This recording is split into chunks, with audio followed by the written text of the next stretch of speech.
Olá, irmãos, graça e paz do nosso Senhor, tudo bem com vocês? Em 1 Tessalonicenses capítulo 4, o apóstolo Paulo fala sobre o arrebatamento da igreja. E após ele ter ensinado ali uma sequência de eventos que devem ocorrer na vinda do Senhor Jesus, ele fala que existe uma consolação naquelas palavras dele. Ele finaliza dizendo, consolai-vos, pois, uns aos outros com essas palavras. E aí nós temos que meditar no contexto para ver quais são as palavras de consolação. O vídeo de hoje vai trazer a meditação visando a linha pré e a linha pós. Eu sou pós-tribulacionista, mas quero mostrar um argumento que a linha pré usa e que eu acho que não condiz com o contexto. Eu vou ler o texto para vocês e depois eu vou mostrar onde eles argumentam que eu acredito que está totalmente fora do contexto. Ok? Vamos lá. Diz assim, 1 Tessalonicenses capítulo 4, a partir do verso 15.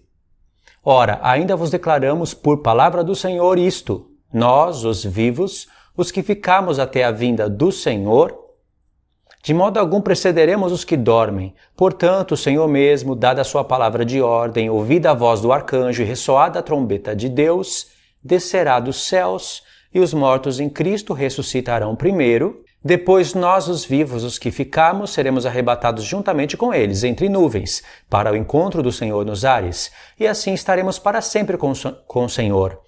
Consolai-vos, pois, uns aos outros com essas palavras. A linha pré-argumenta o seguinte aqui. Eu acho que seria somente esses textos mesmo, né? Vocês talvez devam ter encontrado já com esses argumentos. E você que acredita no arrebatamento antes da grande tribulação, queria que você repensasse nisso. As argumentações são essas. Dizem, né, os pré-tribulacionistas, que se a igreja vai passar por grande tribulação, tal sofrimento como nunca houve e nunca mais haverá, que consolação seria essa? Aí alguns brincam ainda dizendo que o apóstolo Paulo deveria ter escrito assim, irmãos, se vocês não forem decapitados pela besta, se vocês não forem degolados, não forem crucificados vivos, não forem comidos por leões, se vocês ficarem vivos, consolai-vos, pois, uns aos outros com essas palavras. O interessante é que todas essas características de sofrimento já foram sofrimentos que a igreja primitiva sofreu. Isso já é conteúdo para um próximo vídeo, que será logo após esse. Tá bom?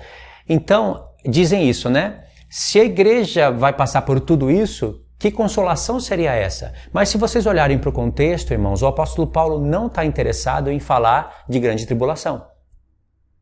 Quais são as provas disso? As provas disso é que se o próprio apóstolo Paulo, que desmiuçou o arrebatamento da igreja em detalhes, veja 1 Coríntios 15, que você vai ver mais detalhes sobre esse evento. Se ele próprio, que desmiuçou tudo pra gente, que ensinou coisas que estavam nos profetas, colocou ali os pontos específicos, tudo compactado num ponto, pelo menos aqui no capítulo 4. Por que que ele não escreveria as palavras grande tribulação, se ele tivesse interessado em falar nisso? Eu vou reformular a pergunta. Sabe por que aqui no contexto, no português, não está escrito a palavra G-R-A-N-D, grande tribulação? Porque no grego não está escrito. Sabe por que no grego não está escrito? Porque o apóstolo Paulo não escreveu isso na sua carta. Significa que não era a intenção dele em falar da grande tribulação, porque se fosse, ele mesmo falaria. A consolação não é essa. O apóstolo Paulo não está dizendo assim na carta e nem está deixando subentendido. Irmãos, como nós não vamos passar pela grande tribulação, tudo que eu estou escrevendo aqui, que nós vamos ser arrebatados antes da grande tribulação, essas palavras que eu estou falando servem de consolo, uma vez que eu estou falando para vocês que nós não vamos passar pela grande tribulação. Irmãos, isso não está contido no contexto e, aliás, se o pensamento dele fosse esse, ele escreveria dessa maneira. Irmãos, dizemos-vos isso por palavra do Senhor, que nós não iremos passar pela grande tribulação, porque a noiva de Cristo não pode ser açoitada, porque a noiva de Cristo, e ele usaria os argumentos e falaria, a intenção dele seria essa, se ele tivesse com essa intenção, ele falaria, então, consolai-vos uns aos outros com essas palavras. porque nós não passaremos pela grande tribulação. Essa não é a intenção do contexto. A prova disso é porque essas palavras, esses argumentos, não aparecem no contexto, mas eles são colocados pela linha pré. Entendeu? Aí você pode dizer, uma pergunta válida, então qual é a consolação? Que consolação é essa então? A consolação é essa daqui de um contexto imediato. Eu posso ler a partir do verso 15, aqui como vocês estão vendo, e começar a mensagem. Mas se eu leio um pouquinho para trás, verso 13. Não queremos, porém, irmãos, que sejais ignorantes com respeito aos que dormem, para não vos entristecerdes como os demais. Aqui é a palavra-chave, ó. Para não vos entristecerdes como os demais. Tá vendo aqui, irmãos? Não tem esperança. Ele quer trazer uma palavra de esperança, que console as pessoas que estão confusas. Aí ele diz, verso 14.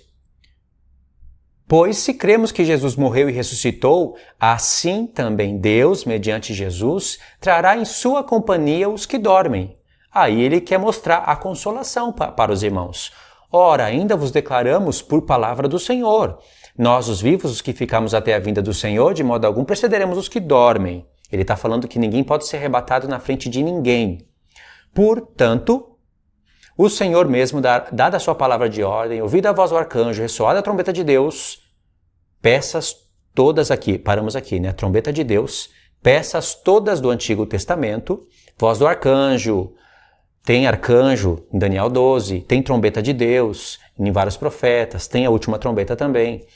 Descerá dos céus, e os mortos em Cristo ressuscitarão primeiro. De onde o apóstolo Paulo tirou isso? Dos profetas, não é o caso do vídeo. Depois, nós, os que ficarmos vivos, seremos arrebatados juntamente com eles entre nuvens, para o encontro do Senhor nos ares, e assim estaremos para sempre com o Senhor. Aí vem o texto. Consolai-vos, pois, uns aos outros com essas palavras.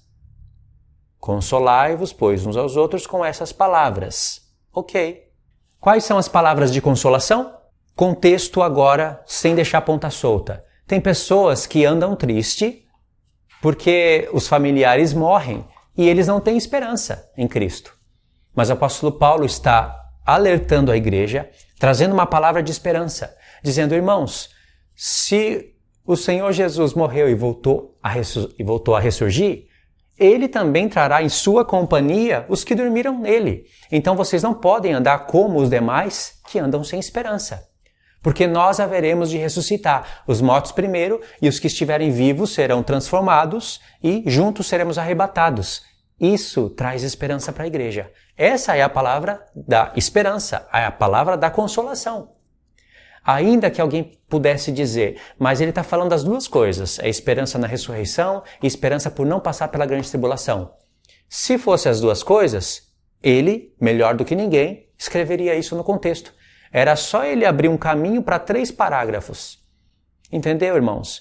Então eu não acho esse argumento um argumento inteligente da linha pré, ele está sendo muito utilizado, mas não é inteligente. Tem argumentos mais inteligentes, eu acho que esse nem deveria ser usado.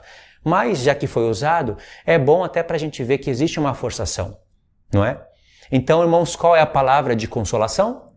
A ressurreição dos mortos. Não estava na mente dele em falar detalhes da grande tribulação, porque se ele fosse falar, ele traria luz a contexto dos profetas, assim como ele fez em outros pontos das cartas e pontos que são ignorados. Tá bom, irmãos? Espero que eu tenha ajudado vocês nesse contexto. É claro que tem muito para falar nesse capítulo, eu vou estar falando em outros vídeos. Deixe os comentários. Agradeço por ter assistido até aqui. Compartilhe o vídeo também para ajudar no canal. Não deixa de verificar a inscrição no canal, tá bom? Tem bastante vídeos para vocês. Verifica a inscrição, ativa aí o sininho, faz todas aquelas coisas lá que vocês sabem que tem que fazer para ajudar o canal a crescer. Tá bom, irmãos? Deus abençoe, fiquem todos na paz do nosso Senhor Jesus e até os próximos estudos.